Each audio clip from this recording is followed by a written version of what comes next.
Channel है उसको subscribe करना है आपको। उसका एक कारण है, जो उपाय हम लोग कथा के माध्यम से बताते हैं, ये उपाय आपको YouTube के माध्यम से आपके मोबाइल पर पहुंच जाए। मत बता भोला सब दुख काटो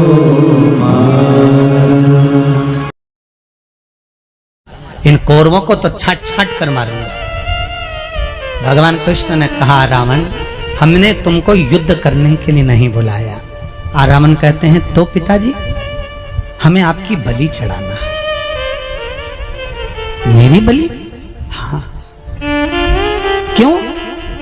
युद्ध के मैदान में चंडी को प्रसन्न करने के लिए दोनों कुल में से एक एक कुल के व्यक्ति की बलि चाहिए। कौरव अपने भाई को भेज रहे हैं, हमारे पास कोई नहीं, 5 में से एक मर गया तो इसलिए बलि तुम्हारी। तो रावण कहता, दादा बलि चढ़ने को तैयार हूं, मैं मरने को तैयार हूं, मैं अभी मर जाता हूं, बलि चढ़ जाता हूं। पर भगवान कृष्ण से रावण कहता है, दादा दिक्कत इतनी सी है कि मैं कुंवारा हूं, और यदि कुंवारी अवस्था में मर गया ना दादा, तो ना तो मुझे श्राद्ध में पिंड मिलेगा, ना मुझे तर्पण मिलेगा, ना मुझे जल मिलेगा।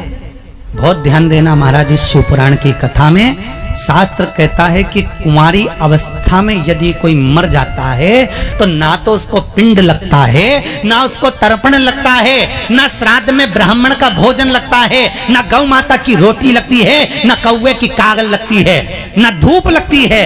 क्यों? क्योंकि वो कुंवारी अवस्था में मरा है। रावण कहता है, अगर मैं कुंवारी अवस्था में मर गया तो ना तो मुझे पिंड मिलेगा, ना तर्पण मिलेगा, ना मेरी तिलांजलि होगी, और मैं प्रेत की योनि में भटकता रहूंगा। कुंवारी अवस्था में मरने वाले की मुक्ति नहीं होती साहब, चाहे वो जन्म लेने के बाद में 9 महीने के बाद बच्चा हो, कुंवारी अवस्था में जो मर गया। इसलिए शास्त्र कहता है, विवाह होकर चले जावे तो कम से कम पिंड तर्पण गया सब तो हो जाए, पर जो कुंवारी अवस्था में मर गया उसका क्या भाग। कई लोग कहते हैं महाराज जी भागवत करा देने से पितर तर जाते हैं, हम भी कह रहे हैं भागवत करा देने से पितर तर जाते हैं, पर आहूत कैसे तरेंगे? जो कुंवारी अवस्था में मरे इनको कहते हैं आहूत, ये कैसे तरेंगे? इनकी मुक्ति कैसे होगी?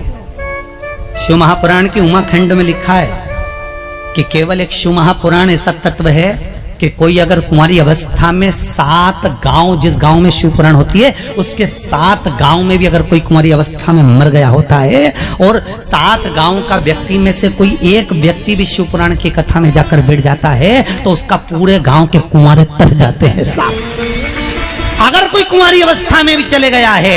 इसलिए शिव महापुराण की कथा कहती है कि सबसे ज्यादा शिव महापुराण की कथा में माताओं को जाना चाहिए। क्यों? ऐसी कोई नारी नहीं जिसके गर्भ में 2 महीने का, 3 महीने का, 4 महीने का, 6 महीने का कहीं बच्चा ना चले गया हो, कहीं बहू का, कहीं बेटी का, कहीं कुटुंब का, कहीं कबीले का, कहीं रिश्तेदार का, कहीं माई का पक्ष, कभी ससुराल पक्ष में किसी का अगर जीव चले भी गया हो, कोई कुंवारी अवस्था में 2-4 महीने का बनकर नष्ट भी हो गया हो, तो उसका मुक्ति हो जाए। और जब माताएं कथा सुनती हैं तो उसका भाग उस कुंवारी अवस्था वाले को प्राप्त हो जाता है और वो तर जाता है, उसकी मुक्ति हो, मोक्ष हो जाता है। शंकर तार एक बहुत सुंदर बात कहेंगे, पहले की शिव महापुराण में ये चरित्र नहीं आया तो आप ध्यान से सुनिएगा। 16 श्राद्ध में, श्राद्ध पक्ष में घर में अगर गंगा का जल हो, आपके घर में अगर गंगा जल रखा हो, श्राद्ध पक्ष में तुलसी के क्यारे के पास में एक छोटी सी कटोरी रखकर घर का कोई भी व्यक्ति, चाहे महिला हो, पुरुष हो, पुत्र हो, पुत्रवधू हो, बच्चे हों, कोई भी हथेली में गंगा जल लेकर अपने पूर्वजों का स्मरण करकर, और वो गंगा जल काशी विश्वनाथ के नाम से अपने पूर्वजों का नाम लेकर वो कटोरी में अगर 5 बार या 7 बार छोड़ देता है तो उसके पूर्वजों को पिंडदान और तर्पण की जरूरत नहीं पड़ती, उनको मोक्ष प्राप्त हो जाता है। अगर आपके घर में गंगा जल रखा हुआ हो तो वैसे तो मुझे विश्वास है कि हैदराबाद के नगर में भले आप रह रहे हो, भले आप भाग्यनगर में रह रहे हो, पर इतना विश्वास तो है कि सबके घर में गंगा जल जरूर होगा। इतना विश्वास तो मैं कह सकता हूं और कर सकता हूं कि सबके घर में होगा गंगा जल। दोष है ये आपको कैसे मालूम पड़ेगा? पितृ भूखे हैं, इसका तो वर्णन हमने पहले कर दिया कि रात्रि को जब आप सोने के बाद में 1-1.5 घंटे बाद अगर आपकी नींद खुल जाए, 1 घंटा 1.5 घंटा आप सो लिए, उसके बाद जो नींद खुली तो 1-1.5 घंटे तक अगर आपको नींद नहीं आ रही है, रात्रि को सोने के बाद में 1 घंटे बाद जब उठे तो आपको प्यास लग गई, भूख लगने लगी, प्यास लगने लगी कि मेरे को पानी पीना पड़ेगा, घबराहट हो रही, पानी पीना पड़ेगा। 1-1.5 घंटे सोने के बाद अचानक नींद खुले और आपको प्यास लगे, समझ लेना आपके पितृ भूखे हैं और प्यासे हैं, उनको जल की जरूरत है। किसी भी नदी में, सरोवर में, कुंड में, बावड़ी में, तालाब में, आप तीर्थ में जाकर जब स्नान करते हैं तो स्नान करने के बाद एक काम का नियम बना लो कि अपने हाथ की अंजलि में जल लेकर अपने पूर्वजों को देना है। प्यासे रहते हैं। 3 वृक्ष पितरों के तुल्य हैं। पहला पीपल, दूसरा बट वृक्ष, तीसरा बेलपत्र का वृक्ष। ये पितरों के तुल्य हैं। अगर आपको रात्रि में नींद नहीं आ रही है, ऐसा लगता है कि रात्रि को 1 घंटा 1.5 घंटा सोने के बाद कुछ गलत गलत विचार आने लगते हैं, नींद सुबह 3 बजे तक 4 बजे तक नहीं आती, 4 बजे के बाद फिर नींद आती है, तो एक प्रैक्टिकल जरूर कर देखना। एक प्रैक्टिकल करने में क्या जाता है, प्रयास करने में क्या कुछ जाता है क्या? प्रैक्टिकल कर देखना कि कहीं सीओर वाला हमारा झूठ तो नहीं बोल रहा, तो प्रैक्टिकल करने में कुछ नहीं जाए। 1 लोटा पानी लो, उसमें थोड़ा सा कच्चा दूध डाल लीजिए, श्राद्ध पक्ष चल रहा है, बेलपत्री का पेड़ या पीपल का पेड़ या बट का पेड़, इन पेड़ के नीचे ले जाकर उस दूध को दोपहर में सुबह 10 बजे से लेकर 12 बजे के बीच में ले जाकर चढ़ा दीजिए। रात्रि को फिर ना आपको प्यास लगेगी, ना भूख लगेगी, नींद एक बार लगी तो सुबह ही खुलेगी। प्रैक्टिकल करने में क्या जाता है? पानी डालने में तुम्हारा कुछ जाएगा? अरे बोलो तो सही, हम 10 रुपया का दूध जरूर उसमें, और तुम इतनी चतुर हो, इतना सारा दूध थोड़ी डालोगे, इतना 2 घंटा लगेगा, कहाँ तुम इतना डालने वाले हो? बहुत चतुर लोग हो संसार में हो। भले पूजन पाठ नहीं करे पर कहीं का एकदम मिलने आ जाए ना, क्या अम्मा जी क्या पाठ कर रही है, फिर वो भी बैठ गई तुरंत, अभी तो सोई थी। प्रैक्टिकल करने में क्या जाता है? कुछ भी नहीं बिगड़ेगा, ये तो बस जल डालोगे तो तुम्हारा ही कुछ अच्छा हो सकता है, बाबा की कृपा। 3 वृक्ष पितरों के तुल्य हैं। पहला जम के बोलिए पीपल, दूसरा बट वृक्ष, तीसरा बेलपत्री का वृक्ष।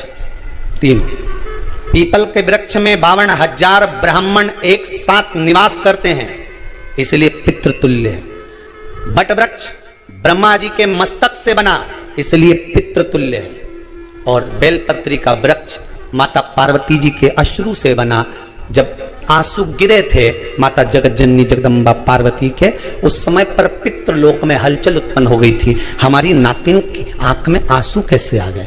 मैनावती की पुत्री है, पितरों की नातिन, इसकी अश्रु कैसे गिर गए? पार्वती जी ने कहा ये आंसू नहीं, मेरा पुण्य भाग प्रकट करती हूं बेलपत्री के रूप में। तो पितरों ने वर दिया था कि ये बेलपत्री का वृक्ष हमारा आशीर्वाद है, इसके नीचे अगर कोई दीप लगाता है, शिव को स्पर्श कर चढ़ाता है, उसके पितरों की शांति होगी, हम स्वयं उसको आशीर्वाद देने के लिए पधारेंगे। बेलपत्र का वृक्ष। तो रात्रि को अगर भूख लग रही है, प्यास लग रही है, तो पितृदोष।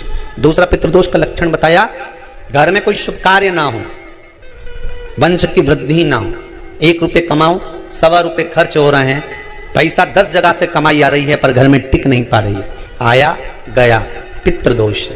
जरा सी कटोरी पड़ी है उसके पीछे विवाद चालू हो जाए, पानी ढुल गया उसके पीछे विवाद हो जाए, या छोटी छोटी बात में घर में क्लेश मचा हुआ है, पितृदोष है। समझ लो हमारे पूर्वज हमसे खुश नहीं है, प्रसन्न नहीं। कोई कहता है गुरुजी श्राद्ध बड़े बेटे को करना चाहिए कि छोटे को करना चाहिए? शिव महापुराण की कथा कहती है, अगर जायदाद का पूरा हिस्सा बड़े ने लिया हो और तुमने अपनी माता का दूध ना पिया हो तो एक ही को कर लेने दो। अगर माता का दूध पिया है और अगर एक अंगूठी भी ली है, जरा सा एक कपड़ा भी अगर सास का लिया है, तो श्राद्ध तो तुझे करना ही पड़ेगा, करना ही पड़ेगा। तूने मेरा दूध पिया है तो बिल्कुल, जम के तो बोलो। अगर तुमने उनका कुछ खाया है तो एक काम और हो सकता है, गुरुजी वो श्राद्ध अगर हम नहीं करें और बड़े भैया करें और हम उन्हीं के यहाँ चले जाएं तो चले जाए, मना कौन कर रहा है? पूड़ी का तेल तू ले जा, खीर का दूध 2 थैली तू खरीद के ले जा, जितना वहां वो सेवा करे उतनी सेवा तुम करो। गलत है क्या? जायदाद का भी तो हिस्सा किया था। सुई की नोक के बराबर नहीं दुआ ने, ईंट इधर खसकी है तो हमारी इधर खसका दीजिए। हमारी बसियत में इतना लिखा है तो फिर बसियत में ये भी लिख के जाना चाहिए था। मैं तो क्यों सबके, तुम डरो मत ही रहे एक भी। जब छोरा छोरी के जब सब सामान प्रॉपर्टी दो ना, जमीन दो ना, जायदाद दो ना, सारा सामान छोरा छोरी के दो, तो उनके लिख के भी जाओ कि हमारी श्राद्ध कर दे अच्छे से, नहीं तो भूतड़ी बन के सताऊंगी। श्राद्ध करो। कितना दिया तुमको? बोलो, ईमानदारी से बोलना, कितना दिया? ढेरों। और एक बात बहुत अच्छे से कहूंगा, आप लोगों के जीवन में उतरे। अगर मायके में भाई, मायके में भाभी, मायके के लोग अगर आपके माँ बाप का श्राद्ध नहीं करते हैं तो बेटी भी अपने माता पिता का श्राद्ध कर सकती है। उसने भी दूध पिया है अपने माता पिता का, पर वो श्राद्ध का भोजन कौन कराएगा? बेटी का पुत्र हो, बेटी की पुत्री हो, वो कराए। और नाम वो नाना नानी का ले ले, करे। अगर वो नहीं कर रहे हैं, वो नहीं संभालते, वो नहीं जानते, तो आप करो, तो करे। 2 भाग होते हैं। जब एक रोटी गाय के मुख में दी जाती है, गाय के मुख में जब हम रोटी देते हैं, एक रोटी जब देते हैं, या तो गाय के मुख में 16 श्राद्ध में जब रोटी देते हैं तो रोटी को बीच में से तोड़कर, रोटी का जो भाग होता है उसको, मतलब ऊपर से फुलका का परत नहीं निकालना है। रोटी जो सीधी सीधी है ना, जैसे ये रोटी है तो